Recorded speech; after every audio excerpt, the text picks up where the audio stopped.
Welcome to Into the Pit, Bald News' officially unofficial podcast for The Pit on HBO. I'm Jim. I'm Aaron.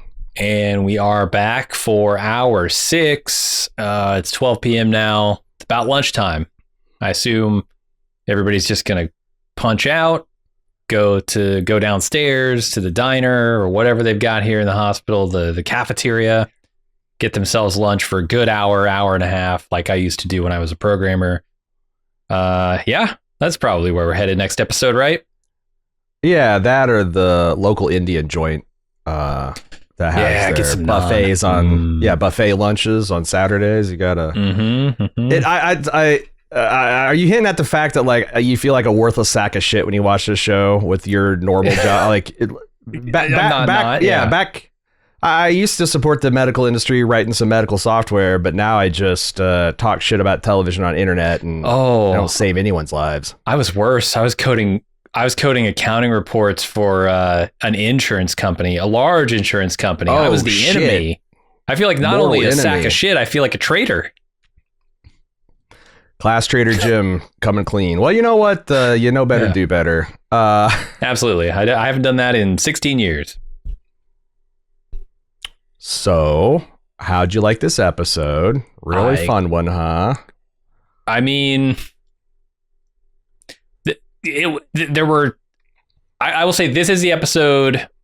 Aside from a little bit last episode with the same couple, the woman who's got cancer and also has a broken leg.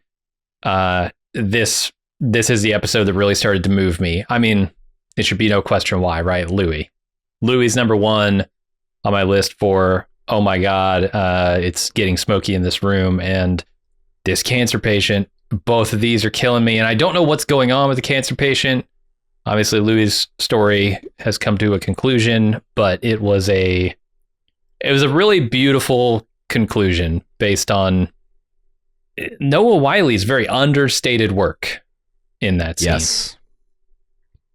And of course, Robbie be the one that, in a moment of weakness on a late night shift, Louie would open up to and confide to him, because he's such a badass with not just the physical stuff, but the kind of spiritual and emotional things too. And I gotta say, I was keeping it together pretty good. Like when Louie, it hit me hard when like the blood started come out of Louie's trach tube, and I'm like, that's not good. And then it's like, it felt like, a kind of perfunctory code, but I guess that's exactly what you do with someone who's got such widespread systemic malfunctions as Louie.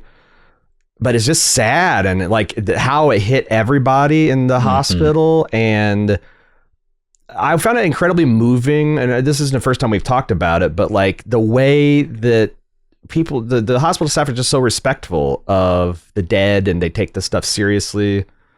And then you're, like you said, Roxy, it's interesting and very sad with her husband. And I kind of got some ideas where they're heading with that. And then finally, I was keeping it together. But when Robbie dropped the thunder about, Louie and his high school sweetheart, he never wanted kids. And I just fucking lost it, man. Yeah. Like, because especially when he did it and like the new nurse spontaneously held Louie's hand, I couldn't do it, man. I just can't. Life, it's sad if you're just randomly an alcoholic because of addiction or whatever and all that kind of stuff. But like, I don't know what I would do in Louie's position. Like, there is like, well, yeah, you gotta try to salvage your life and move on. But like, that is a fucking blow, man. Oh, yeah.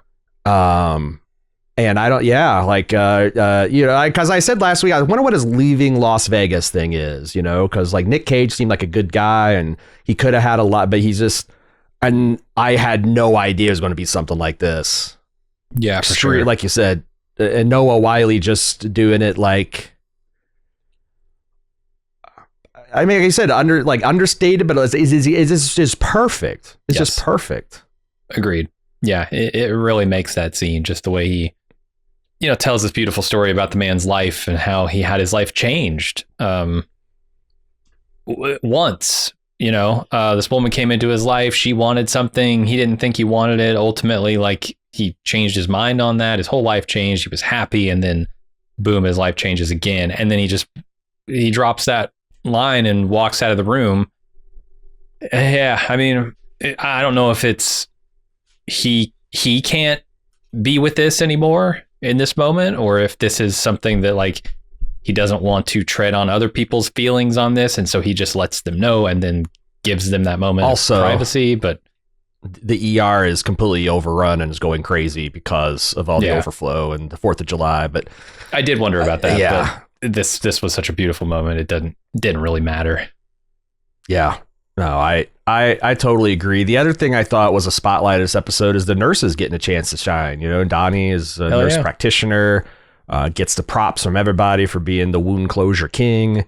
We get to see Pearl and Princess kind of shining, you know, like Princess with the 6 languages. Holy hell. Dude, now French is added to the list, and also ASL is added to the list. And she's like, my ASL is shaky. And she's able to have like what I would call a B1 language conversation with this lady. And then the only time she faltered is when the rapid fire like symptoms. And it's like, what can you do? But, and Jesse, you know, bonding with the Gus guy kind of, I guess he's the thing that cracked the dam open a little bit. And then Dana got in there and kind of unilaterally decided, you know what, Dr. Al's right today. Yeah, might side with Robbie any other day, but I'm gonna pull some hometown nepotism, and this guy needs another shot. I'm very curious if we'll find out more about this guy, because like this show is so good at telegraphing when there is more to the story, you know. And sometimes we don't. Like that's the other thing is it's wild, and I think it's realistic. Is sometimes we don't get closure on things. Like people just leave and. You know, we could have, you know, like if Louis had died in the street, like was a Perla or a Princess talking about it, we might have never known. It just Louis had been like, oh, you remember Louis? Whatever happened to Louis? Which you could guess, but you could guess, but you know, maybe quit drinking. You know, because there's like that could have happened. So I just thought it's great. It really puts us in the POV of these people and the costs of carrying this much. And then you get it, you know, you get it juxtaposed with fuckers like Ogilvy and even Santos. Gosh darn it, Santos. You're really making it hard for me to root for you. Because just like 3 hours ago, you're like, you know what? Fuck it. I'm going to do 2 residencies and I'm going to do, and now you can't, you're barely able to stay awake during your shift. You can't catch up on your notes. Yeah, you fucked up. What is it? Appendectomy on your notes because Dr. Al's evil robotic dictation software. Lots of meaty stuff to talk about, Jim, is what I'm saying. Although it's this is probably the smallest outline I've ever had in terms of like individual plot points because there were so many weighty ones. Yeah, Louis took up a big portion of this episode, which is great. He's an outsized guy. Has outsized impact when he dies. Absolutely. And the medical cases didn't seem to be super complicated. You know, the ones we dealt with were not symptom heavy. It was just like, the guy fell off a motorcycle, which is crazy, but he's barely injured, you know? Right. Which good for him. I suppose that happens. But, oh man, the alarm bells that they're continuously ring about this freaking helmet and this motorcycle trip. I don't know, man. I do wonder where they're going with that because, like, we're not going to go with Robbie on his 3-month trip. Like, is he going to cancel it? Or are we going to see him go off and like he's going to have his helmet firmly strapped to his head? Because I believe the type of helmet he's got is like one of those beanie types. It doesn't even like I think that the beanie types that don't. And again, hey, to each their own. I try not to judge, like Donnie says here. But like, I feel like wearing a beanie helmet is, you might as well not wear one. Like if you're not wearing a full face helmet, I would rather not live through an event where my brain was intact and my face had been ground off by pavement. I just don't get it as a motorcyclist myself. But I've got a piece of feedback that maybe we want to talk about up front here with that. Do it. You are the resident feedback consultant. We've called you down from the top floor. Yeah. If you say this is a green level feedback, then let's hear it. This might be written by AI. I don't know. Laura wrote it. It's not written by AI. I know, Laura. And she said, I've been wondering about Dr. Robbie and his impending helmetless ride to the Badlands. Let me preface this by saying I've absolutely no canonical or internet rumor to back this up, but I was wondering, do you think seeing Dr. Robbie cruising to work without a helmet and all the work they're doing to show his deteriorating state of emotional well-being, along with establishing Dr. Al's character, is laying tracks for Dr. Robbie possibly dying in an accident in the off season, and the emergency department has transitioned to Dr. Al's leadership permanently when they come back for season 3? Could be a way to get Noah Wyle to move exclusively to writing, producing, and directing. First of all, go to hell, Laura. What are you speaking this evil into existence for? My God. Yeah.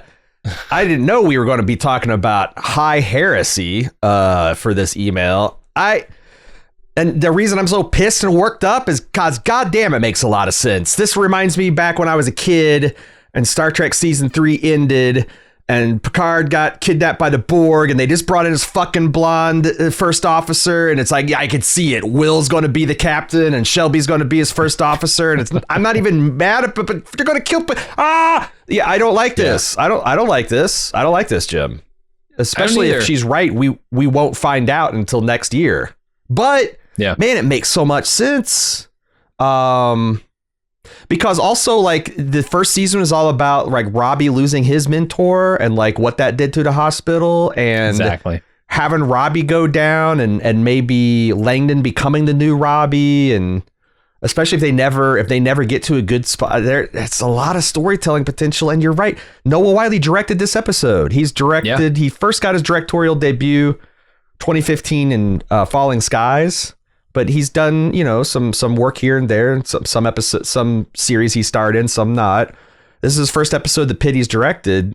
Mm-hmm. He is intimately involved in the writing and production of it. Involved in the production of this show. It makes too much sense. God damn it, Laura.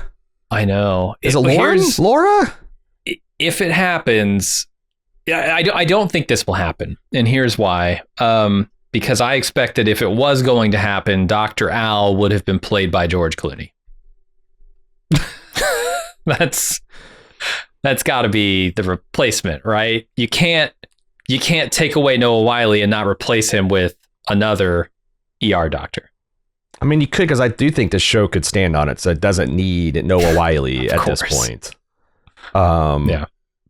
But I don't know. And Dr. Al, it's like she's really prickly. I'd like naturally kind of be like arms crossed, eyes narrowed about her taking over the place. But it's also that'd be a good storyline too, like a person who's this altruistic and this idealistic and this technocratic, trying to go from the VA to a tier 1 emergency room and dealing with the limits of beds and funding and doctors. But I don't want that to happen. Yeah, nah. Laura also likes an alternative here that is kind of where my head's been at with it. Dr. Al, when Robbie comes back from his sabbatical, is going to be promoted up the chain due to her AI stuff, and he's going to have to directly report to her, which could be interesting. Okay, Laura, you have totally redeemed yourself. Yeah. Get her out of hell. She can maybe spend some time in purgatory till we figure out how fucking Oracle-like her predictions are. I like that because that gives a lot of the same plot, and it's we haven't seen Gloria this season. We know that she's BFFs with Gloria, so that would be maybe a way to bring on an actor that has more availability. Or I like that. I like that a lot better than fucking Robbie dying into Badlands. Jesus. Fair enough. I hope he could at least make it to Canada so he get free healthcare if he has an accident, at least cross that border. Yeah. All right. Are we ready to move on? I'm shaking. I'm already shaking. I thought talking about Louis be the roughest thing about here, but we're whew. All right. Obviously the first thing I want to talk about is Louis. That was the one thing, because like it's like we're 7 minutes in this episode because time of death 12:07, and I'm like, wow, 7 minutes in this episode, it's already the worst episode of the Pit of all time. I was a little surprised at how how anticlimactic it was. Like when we've seen some of the heroic saves and some of the crazy shit and people massaging hearts and doing all that stuff, like Louis just dies and there's not much they can do about it. Yeah, it seems he's just like systemically devastated by years of alcoholism. Yeah. And they mentioned a couple things here that I looked up. PTC, percutaneous transhepatic colonography. It's some kind of super internal scan of your bile ducts and stuff to see if they could find, I guess, the location of the bleeding. But, with his lungs filling up with blood. The other thing is ECMO is the extracorporeal membrane oxygenator. That's the external heart-lung machine that you can like hook up to their, what is it? You hook up to the jugular and another one to the artery, and it is essentially pumps blood through the body, oxygenates the blood, returns it to the patient. And the idea of that is you can give a patient's heart and lungs a couple days to recover and heal itself without having to be under the massive load. But Louis, because it's so systemically fucked, there's 3 days on a heart lung machine wouldn't do it. And I also, the other thing is like it didn't click until actually right now. Like Robbie has this interesting look on his face. Like, is there more? Like, he's not excited to call, but he's also, there's a little bit of grim resignation. And I wonder if it's like, this is kind of what Louis wanted. Louis wanted to get fucked up and drink himself to death. Do I want to bring him? Like, do I really want to do heroic measures and bring him back? And I don't know if that's true because it's obviously not in the script. I thought I saw it in the screen. Yeah, and it didn't seem like there was anything they could do. I think if there were, Robbie would have been pushing for it. Seeing how close he was to the man by the end of this episode. Did you feel like that there's a little bit of thaw in the Robbie, no, Roscoe? Not really. The Robbie Roscoe Langdon. Yeah. Did you see a little bit of thaw in this? I didn't really see it. No. Really? I felt like that when Robbie's like, you didn't put this down this guy's esophagus, and Langdon, without any kind of like acting wounded, just like, no, I felt the chords, I got strong titles and CO2 returns, and Robbie just kind of let it be. I felt like maybe the fact that Langdon's had such a bad first day where, the sepsis rebounded and now Louis, that everybody loves, it's going to shake everybody. He died on his first day back. I felt like there was a little bit of thaw. He wasn't quite as big a dick as he was, especially last episode. Yeah, maybe I'm bringing too much baggage to this, but I felt like when Langdon, asks if they're going to debrief, or whoever asks, Whitaker maybe, I don't know, Santos, who knows? Somebody asked, are we going to debrief? And Robbie's about to open his mouth to say something, and then he gets like interrupted. I feel like Langdon probably did not want to hear whatever was going to come out of his mouth in that moment, but I might just be putting words in his mouth. Maybe he would have said something beautiful there as well. There's another that I guess we're talking about the Louis plot, but this kind of skipped to the end. There's a part where they're kind of talking about Louis, and Robbie walks through the door, and Langdon makes a pointed reference about like addiction and how hard it is. I forget exactly what the thing is, but him and Robbie lock eyes, and I felt like there's another. I just feel like there is a little bit of thaw in the glacial ice here. Maybe I just want it to happen. I want these guys to get right with each other, especially before Robbie goes and dies in the Badlands, as Laura has predicted. Yeah, some of the feedback had me sent me on a mission watching a Katie Couric interview that she did with Noah Wiley that was really extensive and deep, and it seemed like she's a big fan of the show too. He's a great fucking interview. I've watched like 3-hour-long formats of him, and like he's just got, man, he knows a lot about the medical stuff, and he's been involved in like charities and outreach ever since his ER days. Like he goes and stumps for nurses associations and goes on Capitol Hill and talks about, safety and health, and really advocates for these heroes to be treated as such. Yeah. No, he's clearly a guy who cares a lot about a lot of things. And one of the things, he was talking about is they were talking about the actors on the show, and he said that him and the guy who plays Langdon, whose name I don't have at hand here, have become really good friends over the course of the show. And so they're, when they're on screen butting heads, it's like a little bit against type. That's fun information. Yeah. We just we're gonna throw that link in the Katie Couric interview just in case. We had the Dr. Mike one at the beginning of the season. He's always good interview. Yeah. There's not a lot of above the line big stars from shows I would like to interview, but he's just got such a good understanding of both sides of the camera and the underlying medical issues that he would be a fascinating and probably impossible for us to get, but yeah. Sure. Busy man as well. Extremely compassionate, extremely busy. I was somewhat surprised that Perla took it so hard. I didn't see evidence that they had a very special relationship. I mean, this guy's been in here 100 times. So it's like, that's the thing. It's like, we've seen 2 interactions of those. Right. I'm sure in the other, how many other people had their 3 a.m. experience with the talkative Louis where he's, it's like, she just really, for no reason that we have in our tips, she almost took it the hardest of everybody. Yeah. I thought that was interesting. Whitaker, I think, takes it ultimately the hardest. And I don't feel like we've seen the resolution on that either. I feel like he's, for the rest of the day, going to be dealing with this. Yeah. He tried to unburden himself to Santos, who was trying to slip into a sleeping bag and go to sleep. So, yeah. But so it surprised me, I guess, how much everyone was affected by this. But also surprising is how, and I guess it makes sense, but how little of a shit Ogilvy gives and how callous he is in the way he speaks. How he just cannot read the room. He has no awareness.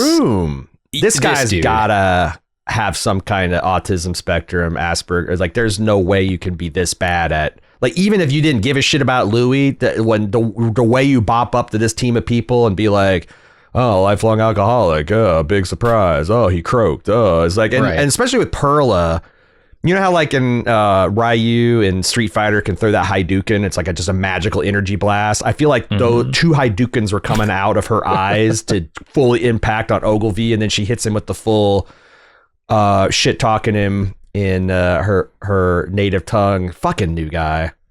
Yeah. And that's kinder than I would have said, because like, this guy's new, but like, I've seen new guys last year. This guy's new, and he needs to go see the wizard for a fucking heart. I mean, we have a true newbie here in the nursing department. It seems like she literally just got out of high school and she's helping clean bodies, and she is so much more respectful than this kid. Ogilvy really irked me this episode. And the way Whitaker comes running into Louis' room like he's responding to a full code, he's just like sprinting, and he rips the curtains aside, and then you just see Louis, he's covered in blood, and much Langdon's like has a massive pulmonary, so he burst a blood vessel in his lungs. Yeah, and I feel like I'm going to be quoting him a lot. Bad news this episode, but Dr. G wrote in with some more details on that particular thing. I guess the liver actually affects quite a bit in your body. It helps with clotting. It produces like a lot of the chemicals that cause your blood to clot. You just can like start bleeding like crazy. And I guess alcohol also kills the platelets in your blood, and the ones that are left don't function very well. So you start pounding away on somebody's chest, you get some pressure on the lungs, and things just pop open, man. And boom. They talk about end-stage alcoholism and how it's a bad way to die. And I've never known anybody personally, but I have seen a couple people, like videos and pictures. And like, once your body stops being able to regulate its fluid levels and the toxins, like, these people just look like, like that senator in the first X-Men movie with that Magneto Force mutations, right before he burbles and turns into like just water and melts. Like, that's kind of what they look like. Their skin swells up. It turns this sickly shady yellow. The bags under eyes inflate. Fluid starts. It's just not good.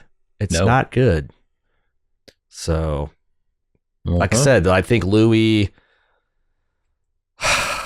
I feel like I'm just going to echo Perla. It's like, I'm glad he died here where it's warm and there are people that cared for him and he was feeling pretty good. He got to tell some good stories. But it just sucks. It sucks. I was going to ask you, how much of Louis' story do you want to talk about here? Because there's a lot of it tied in with the nurses as well, and Dana, and she has. I'm going to kind of go through all that, yeah. So let's the next thing that was like the stations of sadness we go through. Louis is he finds this picture of this young woman who's pregnant and a very fit, young, strapping Louis, beaming, smiling. And he's like, holy shit, did anyone know that he was married or he had kids? And they're like, no, nobody knows. Well, you found this emergency contact. And they call it. Oh my and God. Dana picks up the hotline because Louis has no friends and family. It's just the Pitt staff. If something bad happens to him, call the Pitt, Hilarious, but so sad too. It is. It's funny because it's a bait and switch on us and the audience, but it's also just incredible. The realization of it's incredibly sad. Yes. We also found out something more about Whitaker. He's a farm boy. He might be dicking down the farmer's widow, at the very least helping her milk cows. And his uncle died of being an alcoholic. And it sounds like that maybe he was more of a bitter, angry one. And he's like, well, at least Louis is happy.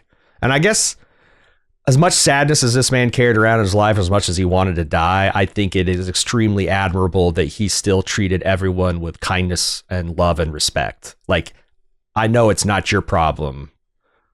And I know I'm in here like 100 times being a pain in the ass, and I'm going to be as pleasant about it as I can. I think that's a little act of small, everyday, random heroism. Yeah, imagine how bitter at the world you could become in Louis' because you can't position. even, it's not even like a systemic fate. It's just like a fucking automobile accident. I mean, if you want to talk about like America's love for automobiles versus public transportation, but like that is the random thing where you just scream at God and say, why? Yeah. Why me? Why her? Why couldn't I be there? 9 times out of 10, it's like, just Jesus. It makes me want to puke just thinking about it. Then I guess, let's talk about, because I kind of got all the other stuff in the Dana and Nurse Emma bucket, and they begin their shift, before Louis dies. She's explaining who gets lunches, because as Jim points out, it's lunchtime. Who gets full lunches. If you're admitted to the hospital, you can get billed for a full lunch. If not, you get shitty egg salad sandwiches and maybe some water. And then a patient grabs Nurse Emma, and Dana snatches that guy and recites the Jules from Pulp Fiction version of Ezekiel 25:17. She's going to lay her furious vengeance upon thee. That was awesome, but I gotta also pair it with I just found out that she fucking let Doug off the goddamn hook. It's time for Perla, Mr. Wolf Perla, to go do some work. I imagine she's got his home address. She can make it look like a heart attack. I was really disheartened by that. Real quickly before we move on from this, when the guy grabs her arm and Dana, really leans into him there. Her final statement in that part of it is like, we see the sickest patients first. Be happy you're still waiting. Right. Like, yeah. That's it. That's it in a nutshell. Boom, Dana, you're awesome. Would you rather be having your fucking leg amputated because you got a random flesh-eating bug? Yeah. Would you rather your wife be dying of stage 4 cancer? Would you rather get the fuck? Yeah. Your liver failure and bleeding it from your mouth. And it's a suck situation all around, because it's no fun to wait that long for an emergency room. But on the other hand, again, read the fucking room, dude. Okay. Now we can move on. What were you saying about the scene after that? Oh, just that it's too bad about her letting Doug off the hook. Yes, but I understand I was why. Angry about this. I feel like he learned nothing. No. He learned something. He learned he can get away with this shit. Yeah. You told him, keep doing what you're doing. You're doing just fine, buddy. Yeah, fuck that guy. I wish I still don't know why exactly she didn't press charges. It's just because she's so defensive with her language. She's so just like deflecting with her language when she talks about these things that I don't feel like I ever get to the source of anything really true with her most of the time.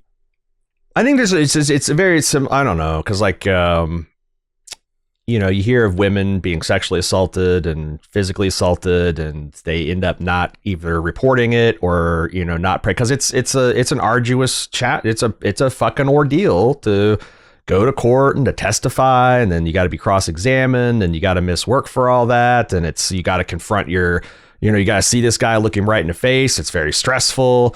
I wish she would articulate something along those lines. Like if that's the thing, I know. But I was trying to. I have is I just don't know. I wish I knew. Yeah, she says she had no idea, but like I feel like that's the core. But like that's the problem. Is like I'm very sympathetic to victims and those struggles. But on the other hand, if victims, you know, won't advocate for their own violators to be held accountable, then I guess it's too bad the state can't, with sufficient evidence, step in and be like, well, we got this guy on camera slugging this nurse, completely sucker punching him. We don't need your cooperation, ma'am. We're just going to take it to him from here. And there's probably all kinds of like legal and moral reasons you can't do that. Sure. You know, I'm not sure you want to give the state the ability to just randomly take people and accuse them of crimes with no victims and go. But I mean, the burden of proof still applies. But I don't know. I'm with you. I was pretty disappointed, I guess, is what I would say. So big plot is she's going to teach Nurse Emma because Perla volunteered to do it as a kind of a service of love for Louis. But she was, you know, Dana's smart enough. She can see the spirit's willing, but the flesh is weak. And she's like, you know what? Let's like, I'm a fucking battle hardened person. Nothing can get in. Let's work on Nurse Emma's skin, get that toughened up. And she says, we're going to learn how to clean a dead body. There's also a funny scene about Dana going fucking ape shit over the blood pastries that admin has sent down. Sure. Like, that's the thing. Like, it's total bullshit to like, hey, thanks for coming in and helping. Here's some pizza, in lieu of like bonuses or compensatory time off or things like that. But on the other hand, I'm going to eat the pizza. Like, not Dana. It really sucks. Dana's a holdout. Donnie, not so much, but Dana, yes. Yeah, Donnie. Eat two, Donnie. Yeah, he's literally eating two donuts. And then he's going to get a hot dog too. One for her. Yeah, right. So I love this scene. I love the respect shown here by Dana for these people. You know, it really like got me a little choked up when she says, you know, this is the last thing we can do for them. When we fully clean the bodies, we make them presentable. And on top of that, it hurt my soul when she says we didn't have time to do this during COVID. Yeah. I just imagine the pain everyone must have felt, you know, because they had other favorite patients. I'm sure Louis was not the only one. And some of them probably died during COVID and they weren't able to give them the treatment that they can give Louis right now. Because obviously in a direct way, these debriefings are not for the patient. Yeah. Right. The patient's dead. It's for the staff. And I think it's indirectly for the patient because like this is something that prevents you from losing the humanity of your patients. Whereas if you didn't make an effort to do this, they would just seem like cattle that you're just, just constantly, you're a large animal vet, sad. We're going to have to put this one down. But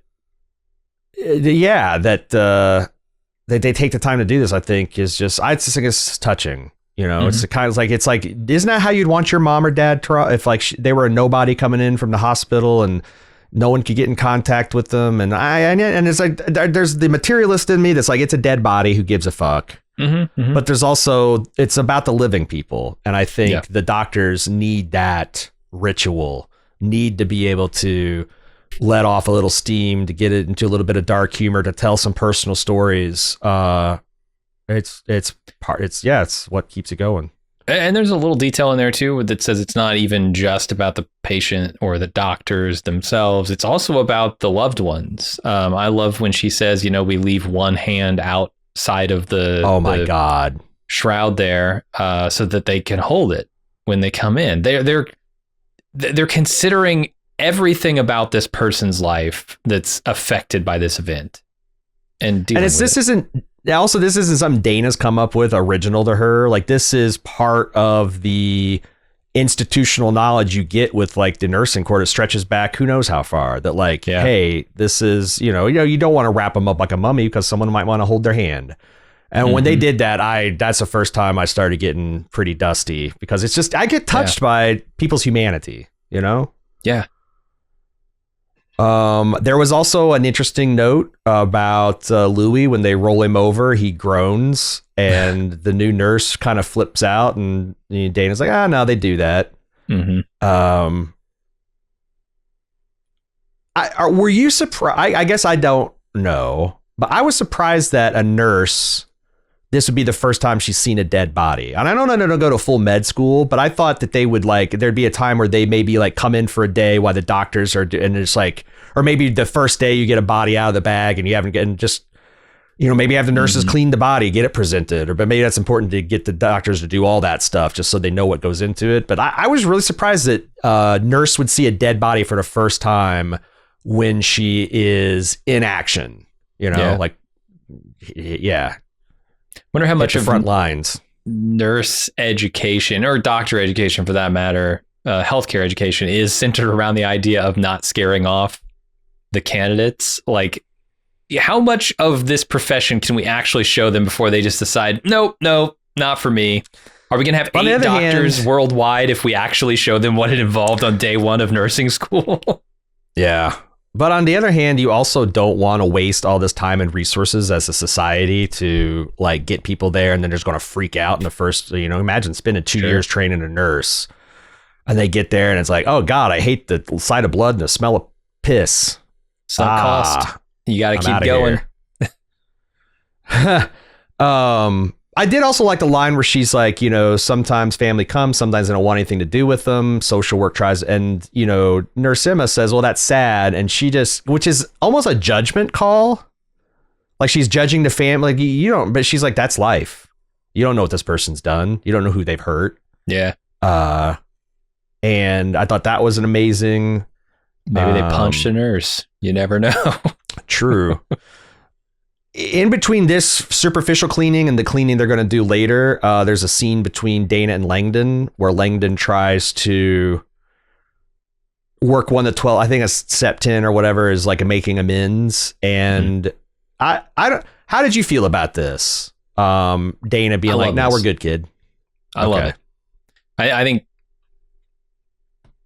not everybody needs to force him to fall apart in front of them and bow down and beg for forgiveness. And I think Dana is just that type of person. This stuff washes off her like Louis' death, right? Yeah. She acknowledges it and she feels it, but she's right back in it.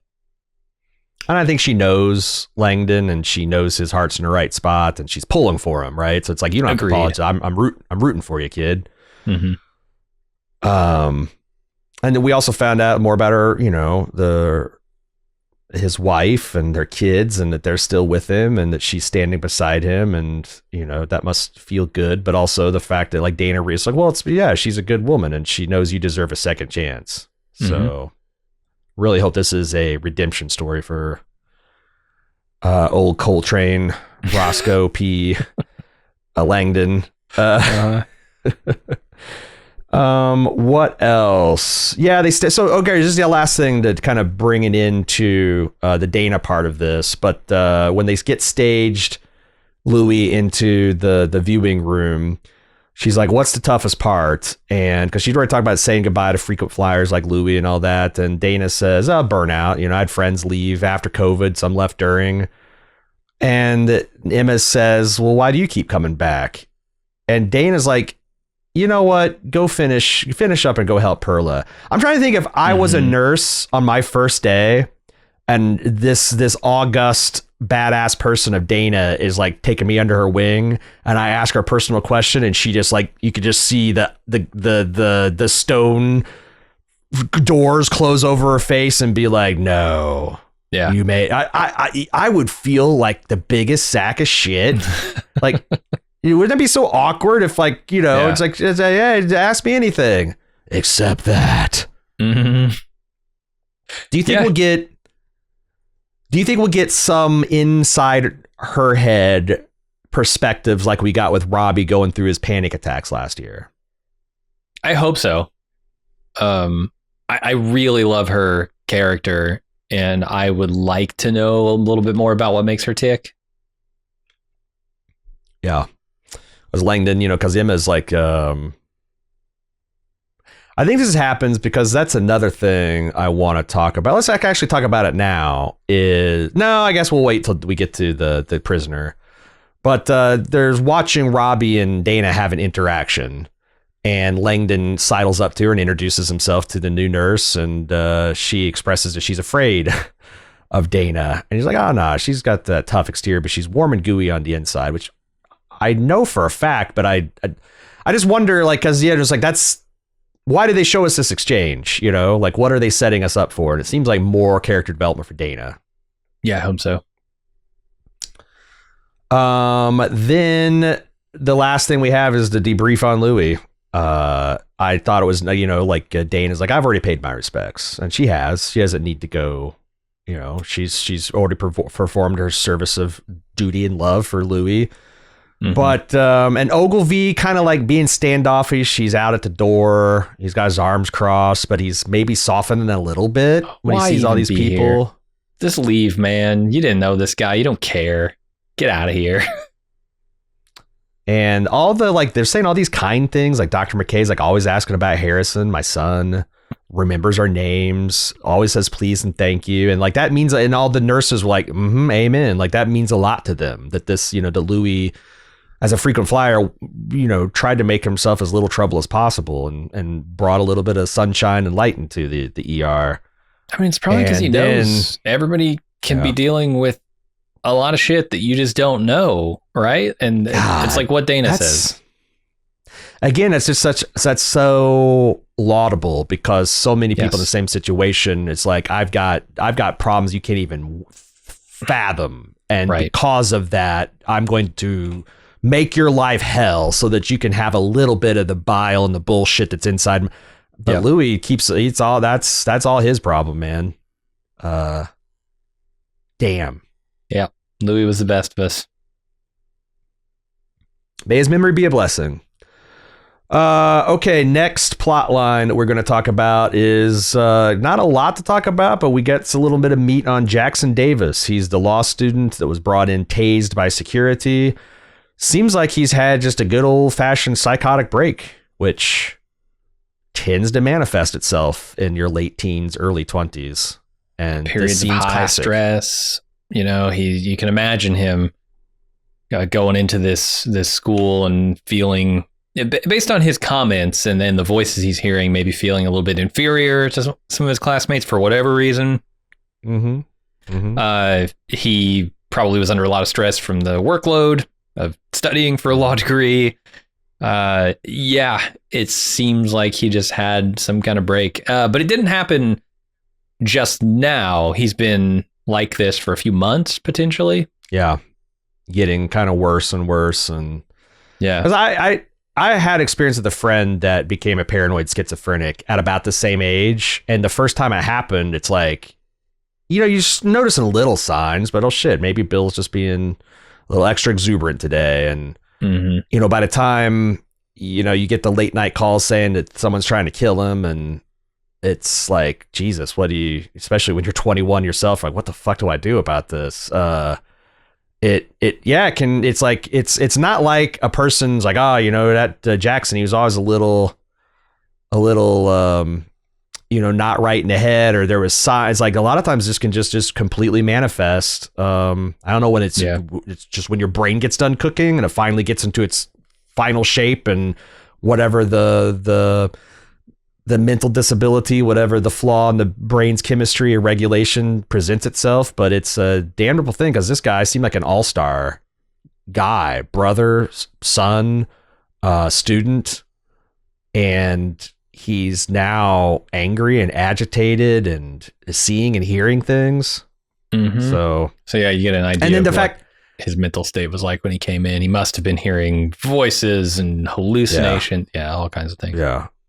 and and it's also sad watching his sister slowly catch up to like, well, this had to be, you know, what, and to like, oh, we got to find out what's wrong. There's something wrong with my brother. Like, yeah, Giovanni, that was Dr. her. J. Yeah, and I saw Princess like side-eyeing her like, oh no, maybe we should handle this in private or a different way. And yeah, Princess is a pro, so she essentially tackles Jade into a patient room and just lets her cry on her shoulder, getting hysterical. And yeah, I'm curious to see what the resolution is on this. Like, how are they going to put a neat, tidy bow? I'm curious to see when the parents show up. You know, because they should. We found out that they're about 3 hours away. They started last episode, so in the next episode or two, they'll probably show up. Yep. But yeah, he's on involuntary hold. Like, I was kind of surprised her sister's like, can I just, you know, it's like his girlfriend wants to talk to him, his parents want to, can we just take him home? She's like, no. We're past that. Anything else about Mr. Davis, or should we move on to Miss Roxy Hamlin? She's the terminal cancer home hospice patient. And we first get our update on her when Princess hears a scream, and it's Roxy Hamler with her broken leg and her fragile bones struggling to get off the bedpan.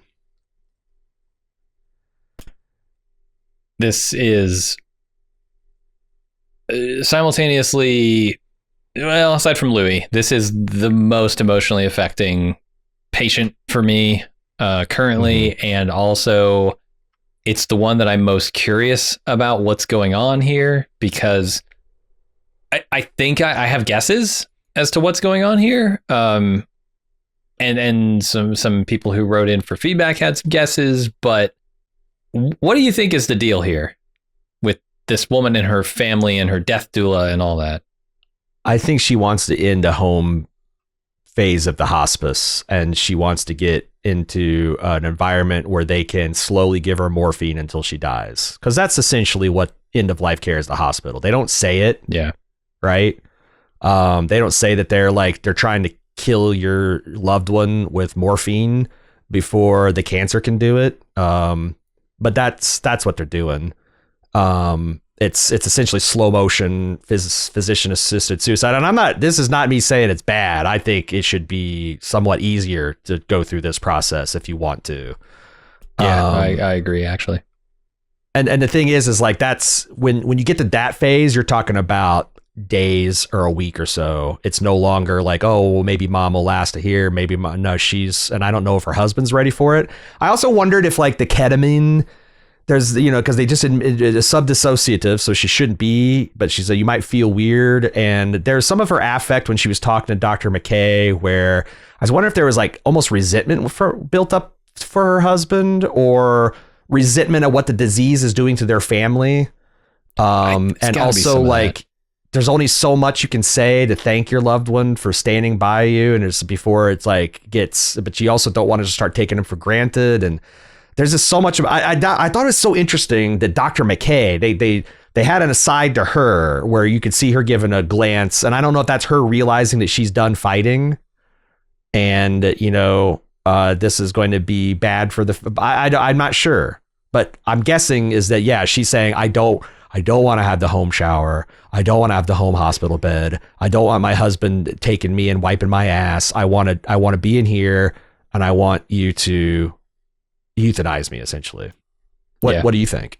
Or what does our audience think? I mean, yeah, that's what I'm reading from it. There's a tricky little thing where she, you know, sends her husband home to prep for her arrival, is kind of the facade there. And then she just has a breakdown and says, I don't want to go home. I don't want to go home. Because that's the other thing. Maybe she just can't break down in front of her husband because he's so brave, and she feels like he needs to be brave, or she needs to be brave, and she just needs to. Yeah. I cannot break down in front of my family and children. Get them out of there so that I can, you know. That's the core, right? I feel like there is a tremendous guilt that she feels right now that is totally tragic, unjustifiable, because she did not choose this, but she's gonna feel it anyway, you know. It's understandable. I would feel this way. I guarantee I'd feel this way. I saw my granddad 100%. Feel this way. My dad kind of like did a very aggressive home hospice because he didn't want to feel this way. He's like, fuck it. I can't get from the seat to the toilet no more. So yeah, I get it. Like I said, it's unjustified. It is, but it's also a very human, desire to like, well, I'm not getting better. Like, it'd be one thing if they're taking me because I'm trying to recover, but like this is just going to go downhill and it's going to be extended, and I don't want to do this anymore. That's how I'm taking it. The line where she's talking about her husband and said, "I've watched the light go out of him." It's just so and the kids tragic. have too, which is that's got to be extra difficult.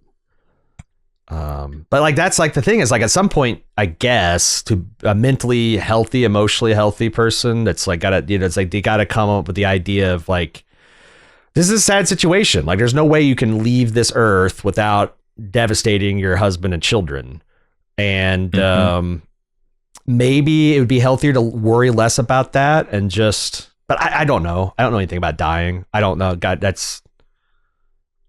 Yeah, I'm getting to the age where I'm seriously thinking about the end of my life. I'm not there quite yet, but like I also don't have the casual invulnerability that I used to have. There's okay. Let me throw this out there because Dr. G wrote in about this particular plot point and saw it as potentially. I mean, he's not calling it this yet, but there's a potential here for this to be a medication diversion situation, which is where outside of the influence of a doctor, in home care, someone will start taking the medication from the patient for themselves. And so maybe there's an addiction here, either from the husband or the death doula, who are like depriving her of pain meds. And so that's why she doesn't want to go home. The only thing I would go against the doc, and again, I'm not a doctor, but I would like, they've said time and time again that she's got this extremely high tolerance for barbiturates, and I feel like if they were stealing it, they would be surprised the other way. Like, oh, you're taking all this much, and like what they're giving her, which is I think shocking to some of the doctors, is barely touching the pain. So it's like I've been trying, because like I was also like, the first thing I was saying is like, is there something that's sinister about this guy? And I'm like, I don't want to think that about everyone that comes through this door, because like, my God, if I don't want to be a fucking Santos, I guess. Mm-hmm. No, I feel you, but I am really leaning toward she just feels immense guilt. Yeah, and pain. Like, okay, like these nurses who are trained to do this every day can't wiggle me from one bed to another without me being excruciating pain. Mm-hmm. What are the odds that my husband alone is going to be able to do it? And putting the husband through, because they're not going to have the death doula around all the time, putting the husband through the embarrassment of like changing her bedpan and like all this stuff that she's now going to have to do, that's potentially private and embarrassing for her, but also for the person who has to help her do it. It's awkward all around. Yeah, I mean, she's like, they've been married for 20 years, but she's in her early 40s, I think. It's probably important for her husband to still see her as a sexual being, right? Sure. And like as a like the romance and all that, and that is, like she's like, God, I want to. I mean, like I said, it's all silly. If you think about it in the car wreck, the man and woman, it's like, it's all silly to be worrying about this minutia, but again, it's also very human. Totally. We'll see. Find out. I don't think we're done with this. Oh no, I think we're going to find out, because it sounds like she's going to be here, set up shop there, unless she gets off the ketamine, has a complete, oh God, I don't know what I was thinking. But my read is that she'll probably going to be around here for the rest of the shift. There is a line that she says before we move away from this, where she asks Princess, I think it is, how do you take care of people all day long? And Princess's reply is, I go home after my shift and I sit down and I escape to Love Island, which is a show, obviously. Yeah. I don't know where she's finding the time to learn all these languages if she's watching Love Island every night after her shift. How does she study French? She watches it in a second language. Okay, sure. English subtitles in French and ASL, I guess. Yeah. I will say that I didn't click until you just read it back to me. But I also wonder if that's one of the things that she started thinking about. Like, if this nurse says, "Yeah, I do this every day," and the only thing that keeps me sane is I can get away from it. Yeah. And displug. And she's like, "Oh, my husband cannot." Yeah. Because even if I'm asleep, the kids might need something. Like, the death doula comes and helps out, but then she's gone and he's 24/7, and it's going to be more 24/7 than ever now. I didn't even think about that. It makes a lot of sense. All right. Next topic is the nurse's time to shine. I did not know this nurse's name, Kim Tate. I know she was in a few episodes. She had a few lines. She distinguished herself this episode by being able to exhaustively run down every bit of surgical kit that they're going to need to do any random procedure, which, like, I think even impresses the other nurses. I'm really looking forward to getting to know more about Nurse Kim. Does that have value to be the nurse who is standing in a corner? No one notices you. You pop quiz somebody. You answer all the questions and walk out of the room. Like, how does that help anybody? I feel like she gathers because there's a scene where she comes and gets hey, I feel like maybe she's the gopher. She's the runner. She's like the Red from Shawshank Redemption. So she's like, it probably is a benefit that you can go to the supply closet once and you have everything ready to go and organized. Mm-hmm. We also find out that Perla and her are still hot on the heels of planning a birthday party for Dr. J. Mm-hmm. And Donnie is like showing his dadhood because he can't commit. He's waiting for the Partiful invite, but he's also stress eating. He's got to eat 2 donuts and then polish a hot dog from the food truck. And lots of coffees. Yeah, they're getting on him about his eating too. And his coffees. Yeah. Yeah. And he's like, don't judge. I'm just trying to get by. I got this little terrorist at home depriving me of rest.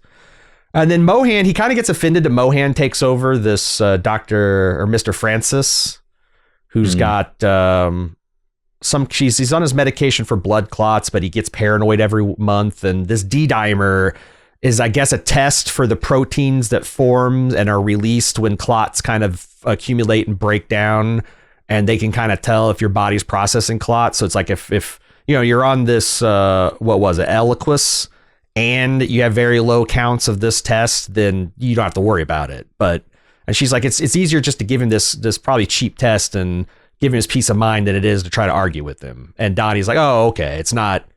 Because he's like, I'm an RA, I can deal with this stuff. I can even prescribe medication and stuff. And I thought it was nice. And she's like, yeah, it's not that I think less of you. It's that I know him. And then I've seen him 100 times.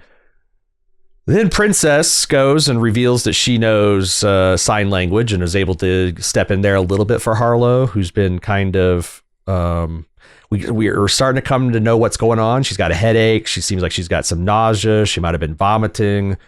But we don't get very far into the differential before Santos throws up her hands and says, fuck this. I want a VRI. Do you know what a VRI is, Jim? A very rigid intern. I don't know. That's McKay. Oh yeah, we need Ogilvy in here. We need Ogilvy in here. It's video remote interpretation. So apparently you can... There's people that sit in cubicles waiting to get phone calls from police departments, fire departments, medical departments, and with no notice can just step in and translate for people. That's great. Especially people that are hard of hearing.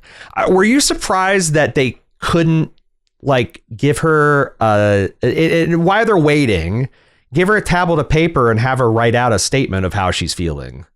Or this feels like the most contrived plot in the entire season so far, because she speaks English.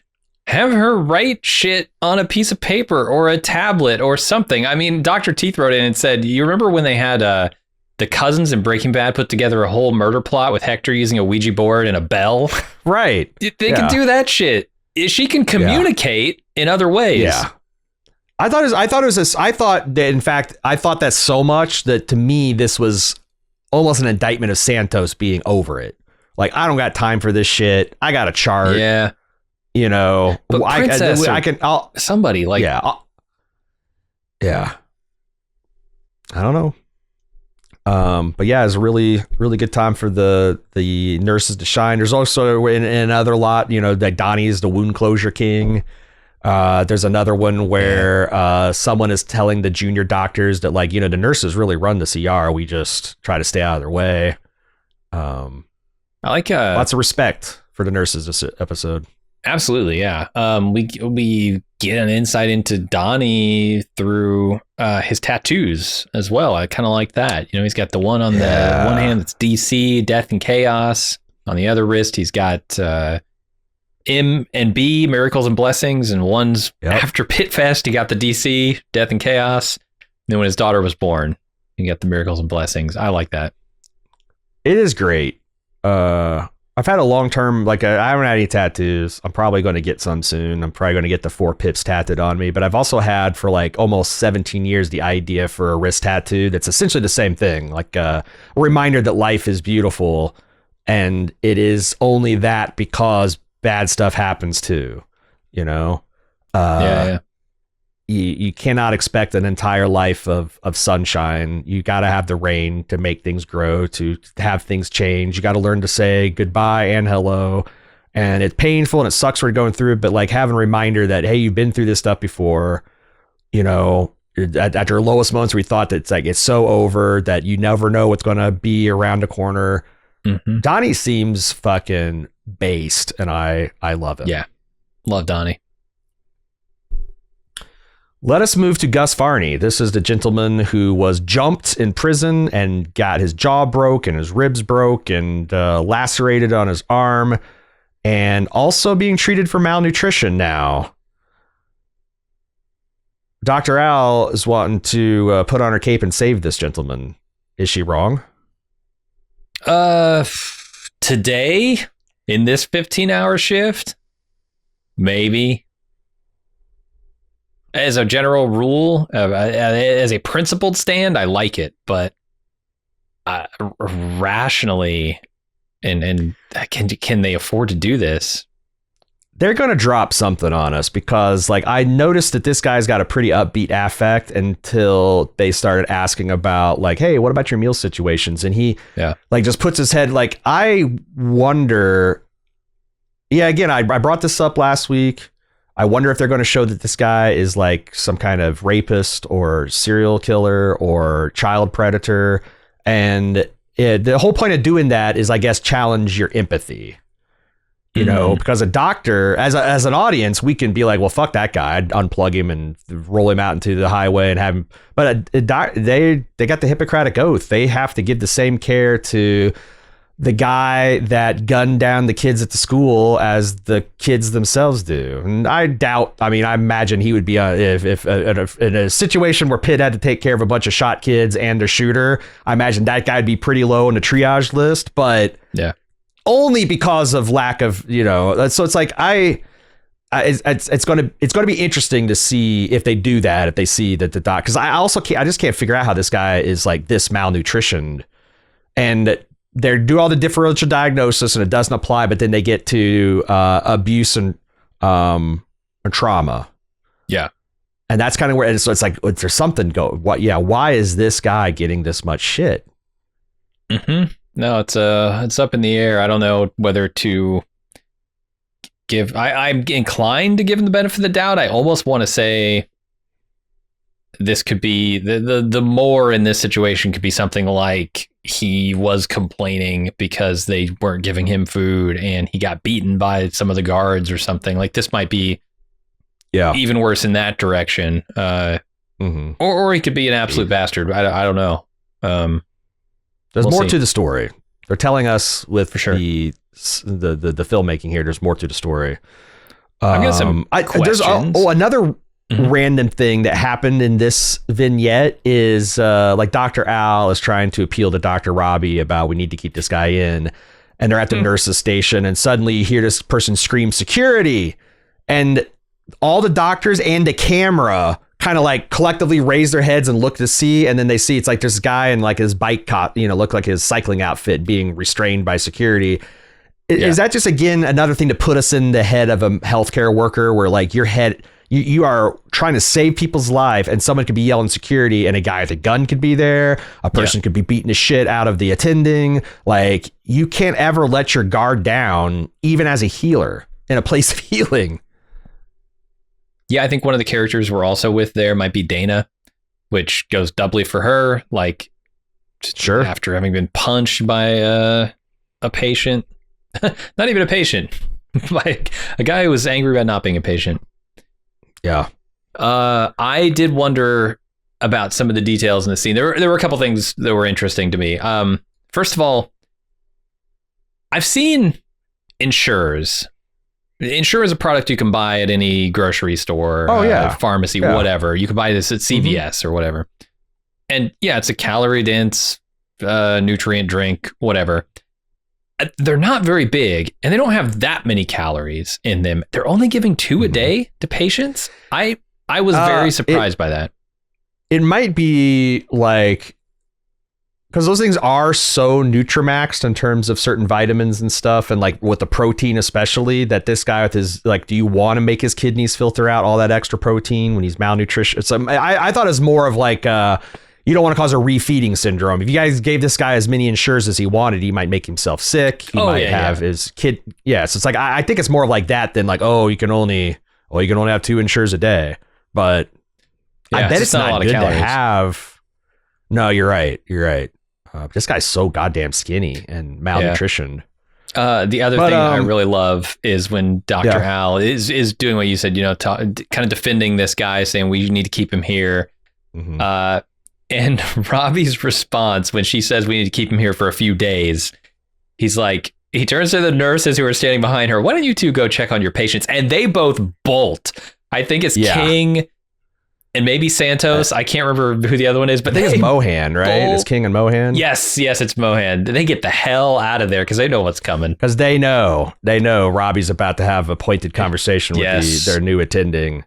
Love it. And it's like, also like, I feel them both because like, Rob, she's like, well, why did you let Digsby in? He's like, because he's on the street. Like, there's literally no one, where this guy has got an infirmary. And he even called to verify. They have a physician, an attending physician. They have an RN. No, they have a nurse practitioner as well. And then at the night they have a RN. She's got round the clock, mid-level facility. But she's like, yeah, but there's something else here. And he's like, we're a safety net. We got holes. And I get both sides of that. Like, I've tried to be an idealistic guy. And I'm like, okay, well, what can we do within the system? I felt both of their arguments. For sure. That's like, how it works. It also, the other thing is like, it kind of, because I was thinking that maybe she's just a cold-hearted administrator, that she's like gunning for Gloria's job, and she's kind of like a Joy type character that doesn't really, but like, I feel like this episode cemented that no, all this stuff for the A, it's not just for cost cov, and she really thinks this will make things better. Yes, and she's all about after this episode for sure. Trying to fix systemic problems rather than shrugging about them, and sometimes you need new blood to do that. It seems like this guy, Dana, just divinely intervened. Jesse had warmed him up and said, hey, this guy's a local boy. And Dana's like, oh, is that right? And they talk about Bloomfield, which I guess is a pretty nice kind of Little Italy neighborhood in Pittsburgh. And name check this diner. The Nutsaws guy on the Pitt subreddit was talking about this stuff. That's where I'm getting all this background detail. But I think it's just like a call. It's like, oh, this guy's a local boy. Maybe he's even from a nice neighborhood, a nice family. Maybe he does need a second. And she just, I don't know how she did it. The guard left the room. I don't know. She got some scotch tape out and taped over the sensor, but she was able to fake a sudden pulse ox drop right when Robbie was going to discharge him if he was stable for another minute. Yep. And Robbie knows he's been had, but the fuck can he do about it? Yeah, Dana's not telling. Now, the other thing I thought was interesting is Robbie says, I thought you didn't go the extra distance for patients anymore. And Dana, like an artillery, mouthpiece swiveled in his direction and started to open her mouth. And then we go to see it from, what the fuck do you think she said? This is the thing about Dana. I love her so much and I know nothing about her. Yeah. I really just want to know something about her, but the show refuses relentlessly to give me anything. Yeah. I think she said something along the lines of, just because I took a couple weeks off the process getting my ass beat and I'm back here and it sucks, never think that I don't go the extra mile, you son of a bitch. Yeah. Yeah. You know, I think it's more of like, you back the fuck all the way out of my face with this stuff, which honestly, Robbie deserved. I gasped when he said that to her. Yeah. It's said a little jokingly, but also maybe not at the right moment. I don't know if that's something you joke about with healthcare practitioners, but yeah, it's more of like him just like, what the fuck? I thought we were on the same page about this. And she's like, wait, guy, you know, this. And also like he's already kind of offending her when she's like, what did you do? Dr. Al put you up to this? Like, yeah. Do you think the charge nurse, answer to any of you fucking doctors? Hell, me? Like, there's already some offense. And then when he hit her with the, like, I thought you didn't give a shit anymore. Oof. Which brings us to Brandon Lee, a 52-year-old motorcycle stunt rider. He was on top of a 3-2-1 pyramid and he fell from about the distance of 8 to 10 feet onto concrete, going low speeds, busted up his wrist, got himself a nasty lack on the knee there, and gives Robbie a little moral support for his goddamn motorcycle mission. Yeah, boy. He's the exception that proves the rule, right? He's a 52-year-old man, white, graying, near white hair, fell from the top of a motorcycle pyramid and didn't even break a bone. Like, he got a nasty cut. Yeah. What is he doing? You're too old for this, man. A man this age should not be doing motorcycle stunts. Alternate take, maybe he took it easy, like why his kids were going through, and now his kids are adults, and he's like, fuck it, it's time to put my life on the line again. You know? I'm getting a little bit of that now. Like, I didn't even realize it was happening, but I didn't, you know, I think it's telling that I haven't been as big of a motorcyclist since, you know, Jack was born, and I haven't gone on a big long ride, and even though I really want to. I know you know that I've been planning like a 3 or 4 week trip out west for, I don't know, last 10 years.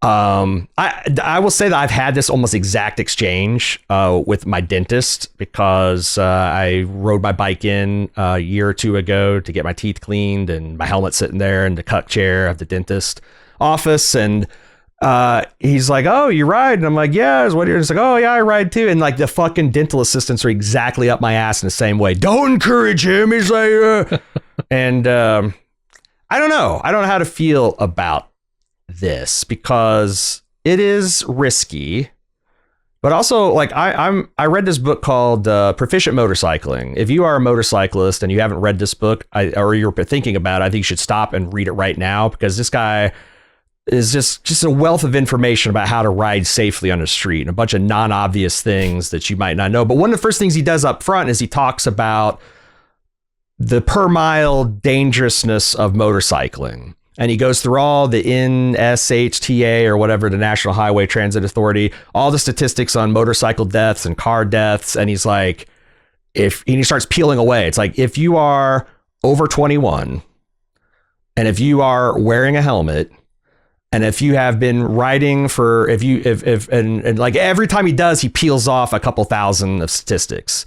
And if you've gone through a motorcycle training course, if you've been riding for at least a year, essentially, if you take all those in effect, that your per mile death rate and injury rate is equivalent to that of cars. That might be self-serving cope, you know, because I've never gone through the critical eye to look at this guy's statistics, but it's something I've always thought about, that it's like, yeah, it's dangerous. I'm not going to say riding on a motorcycle is more dangerous than riding in a car with airbags and shit like that. But if you're not stupid about it.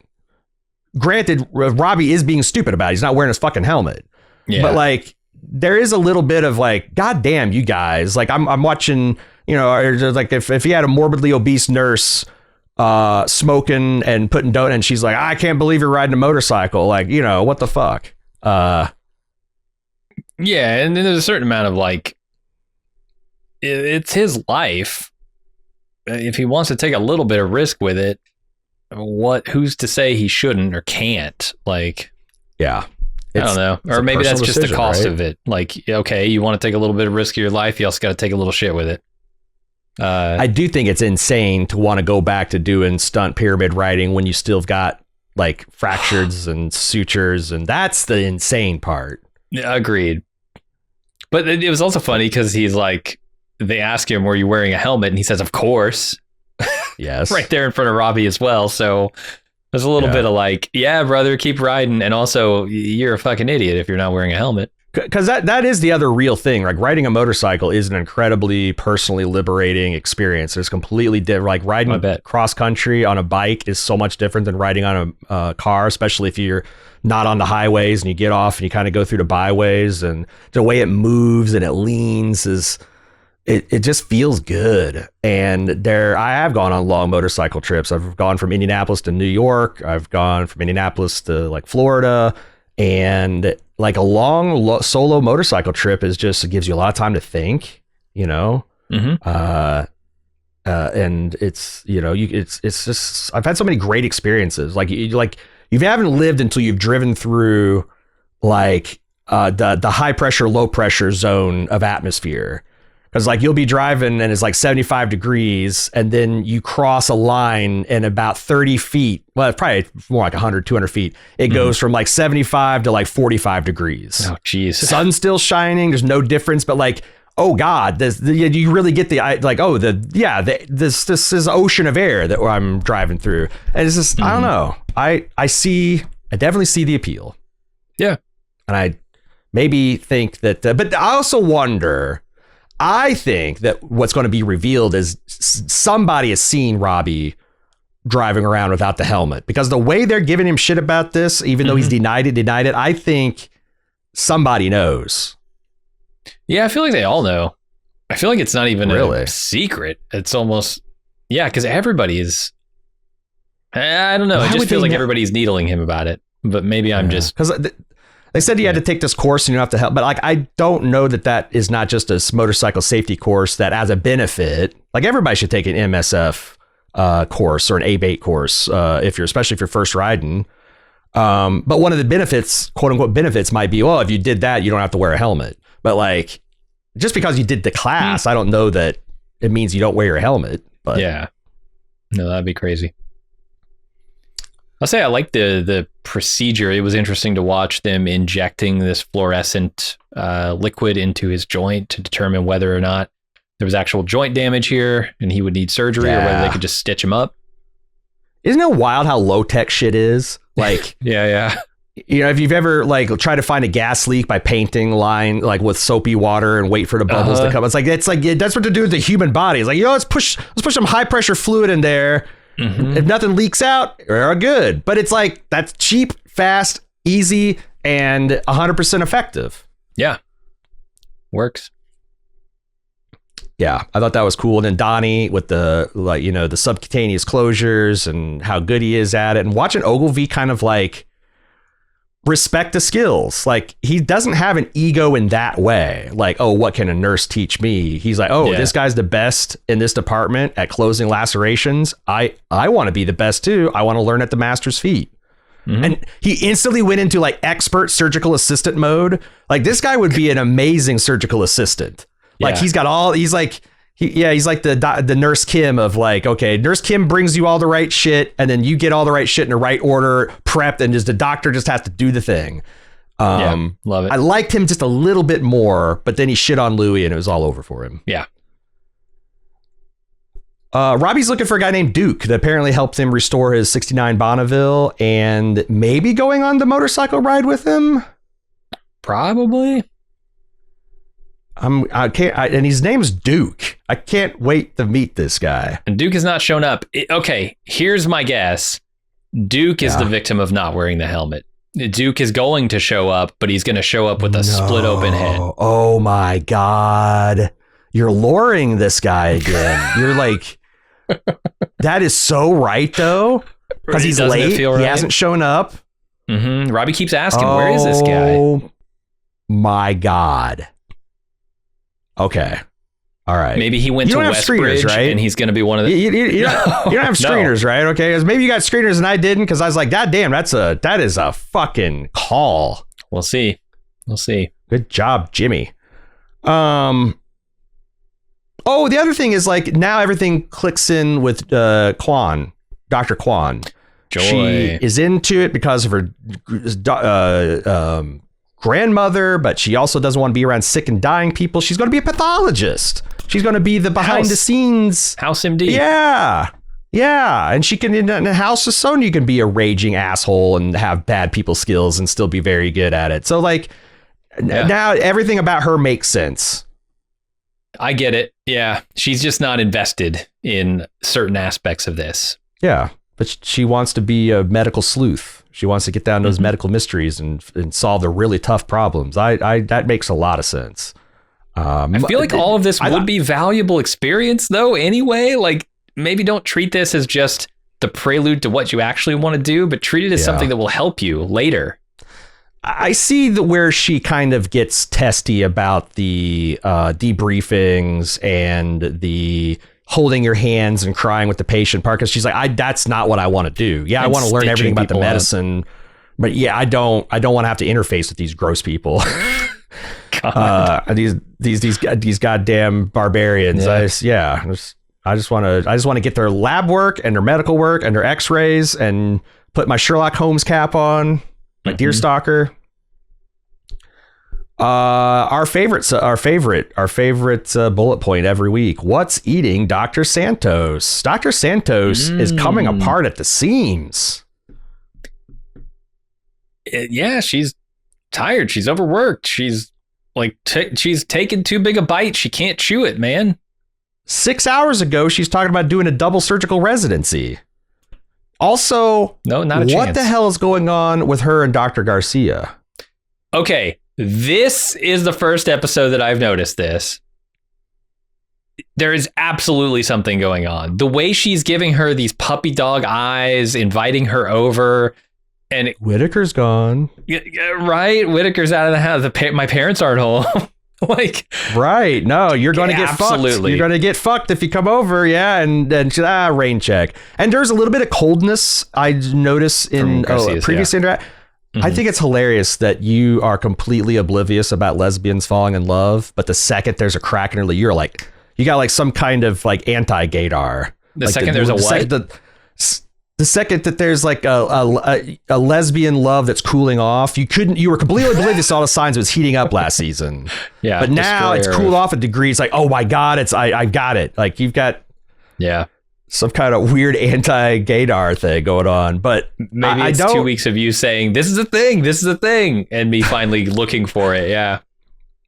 So I don't know. Like, is Garcia kind of like, maybe she's just a casual type of gal and she's seeing that Santos is catching feelings, or maybe she's not as fun as she used to be, because I'm wondering what's up. I feel like she's just more professional than Santos. She maybe really doesn't want people knowing about this, because they were openly discussing it, the three of them, in the first episode, where they're talking about, Whitaker being a roommate and he does these weird things. And yeah, but not in like I think Whitaker was like me. Maybe he was a little bit oblivious to what was going on here, and he thinks, Garcia's just hanging out. That would be pretty oblivious. or maybe Santos and Garcia are like ninja lovers. Yeah. Silent but deadly. I will say there's a nice moment there where like she seems either nervous that Robbie picked up on their vibe, or maybe nervous that Robbie is like talking to Whitaker, and maybe Whitaker does know something that he could spill the beans on. She's giving I completely looks. forgot. I completely forgot that Santos and Robbie or Coulter. Jesus Christ. I keep forgetting that Santos and Langdon kind of have beef, but like to my knowledge, she would be one of the ones he has to do the 10th step on, right? Like he put her in a bad, awkward, no-win position. As much as I think it was kind of a crazy gonzo thing to do on your first day, she was right. He tried to lie. He tried to, even maybe sandbag her in advance of. He's got some. Yeah, he owes her an apology, and that will probably be a hard one to give. Yeah.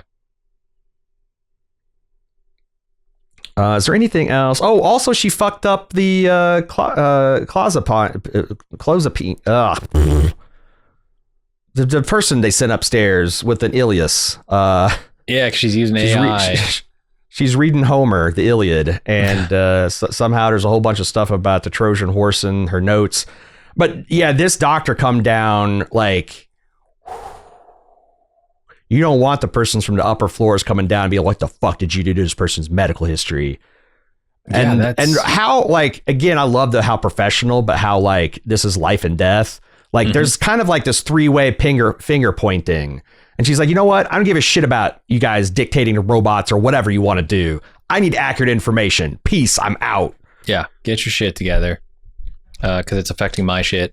And I'm like torn on this, right? Because I do understand why Dr. Al comes in here firing both like, it's the human's fault, guns. Right. I told you had to proofread it. Like, how many errors do you need to have in a transcription before it becomes useless? Like, if you're fucking up things like this where you don't know, I don't know, maybe it's required that Santos knows every doctor's name and every department of the entire hospital by heart, and she could catch something like that. But some of these mix-up, I don't even expect her to be able to catch. Yeah, and this is something I was drilled home into my developers' heads when I was wrangling programmers 15 years back. But like, if a user has a problem with the app, maybe they're a dumbass. Maybe they should. If 100 users have the same fucking problem with the app in the last 24 hours, you fucked up something. Like your UI sucks. Something's not working. But like, I don't want to hear this. Like, oh, they just don't know how to do it. No, if you done fucked up if 100 people are fucking it up. And it's the same way. It's like, yeah, well, if everybody does 100% proofreading, this is better. Well, humans don't. So now what? And I don't know. Again, the jury's out on this for me. This brings us, we're getting towards the end. Rocky, the 4th of July hot dog champion of Pittsburgh. Yeah. This is the obligatory hard to watch scene. This guy puke is maybe the grossest puke. I don't know. He's projectile vomiting ham salad that he's internally made. And it's not, because I can smell it. Yeah. I can taste it. I could hear it even with because I shut my eyes on the first one. I could hear the gushing and sloshing and no thank you. No thank you. Every time they cut to it, the guy is puking on like the edge of the container, and some of it is spraying out beyond the boundaries of the container into the room, and I'm just worried for the doctors. I'm worried Whitaker's going to walk in at any moment. So when Cecily had that positional vertigo thing and she started throwing up randomly, went to the ER. I don't know why they're using these hard vomit things, because they have this thing that's essentially a 4-inch plastic ring that gets dispensed out of a thing like a Dixie cup. And it has like a yard of blue plastic material. Sure. And you just put that to your... As soon as I saw that, I went on and saw I could get them at Amazon. I got like 25 of them, and they're in everyone's nightstands now. Because fuck the 3 o'clock rush to the bathroom. Or puking in a goddamn trash can. Like, why are you using Tupperware, man? They've solved this problem. Get yourself one of them blue puke bags. Yeah. No, it sounds like a great idea. I will say I've had my fill of vomiting between this and A Night of the Seven Kingdoms this week. There's been a lot. Yeah. We need to give every main character 50 milligrams of Zofran or whatever and tell them to settle the fuck down. And finally, that brings us to the random updates. There's only really two. We got a sad update on the necrotizing fasciitis patient, the Langdon's rebound waitress. She is getting an above the knee amputation. Oof. Her life is about to change. Now you can have a full healthy life. Again, thanks to the global war on terror, we are so far ahead of prosthetics where we were 30 years ago. But God, that is, you walk in completely healthy. You're not going to walk out of the hospital with your leg. That has got to be a mind fuck. Yeah. And then finally, Mohan reports to Dr. Al Hashimi that the super baby, she's keeping down formula. She's smiling, and Dr. Al is this long, stupid. I don't know if they're really. I don't know what's going on with it's still there. They've been reviewing tapes and what where are they going with this? Who cares? Get this baby out of the show. I don't give a shit about this baby. I care about this baby.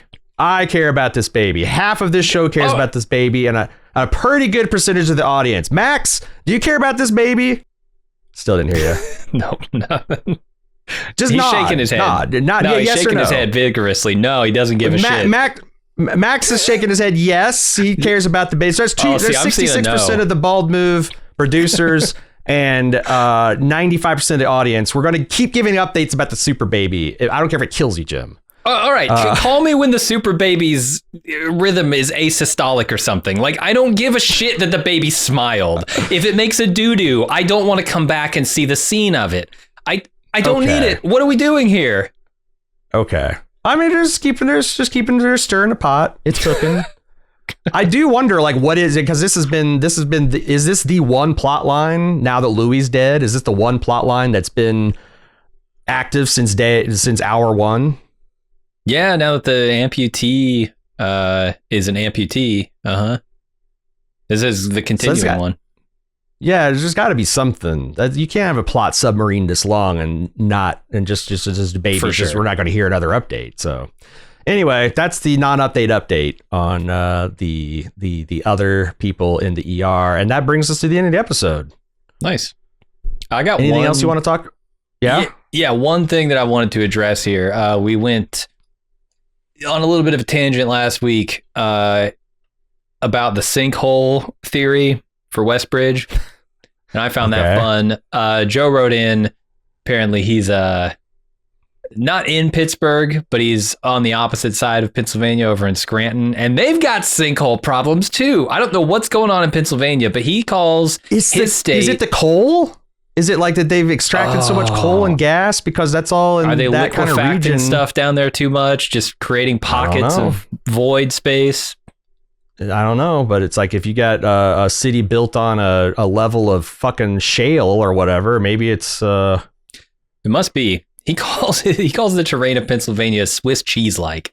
I can't fathom. We might have all of Pennsylvania fall in a sinkhole before the end of this show.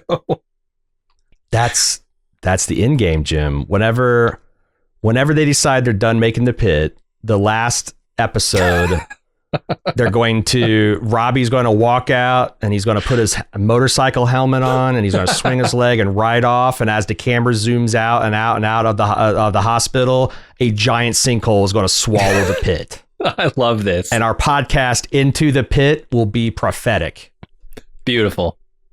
Robbie's the only one who survives. Yeah. We're thinking he's going to die from his helmet thing, but he's the only one. Yeah. All the people saying, you shouldn't. It's so dangerous. Yeah, you shouldn't have clocked in this morning, huh? He's got swallowed by a sinkhole. Nice. All right. I think that's going to do it. thepit@baldmove.com is how you want to send us feedback. If you'd like, give us a little medical advice or comment on a plot line, whatever. We'd appreciate hearing from you. You can also go to support.baldmove.com if you want to get ad-free feeds for this feed and tons of other bonus content. We have weekly live shows like Lunch with Jim and Aaron, starting live instant reaction podcast for the Night of the Seven Kingdoms this weekend. It's a pretty good time. Got some great fun threads on our discord.baldmove.com if you'd like to join our community there to discuss the pit and Robbie, and whether it's all going to get swallowed up in the Swiss cheese-like geography of Pennsylvania. That's going to do it for Into the Pit this week. We'll be back next week to break down more of the super baby, decretizing fasciitis, bowel movement plot lines. Until then, I'm your host, Aaron. And I'm Jim. See ya.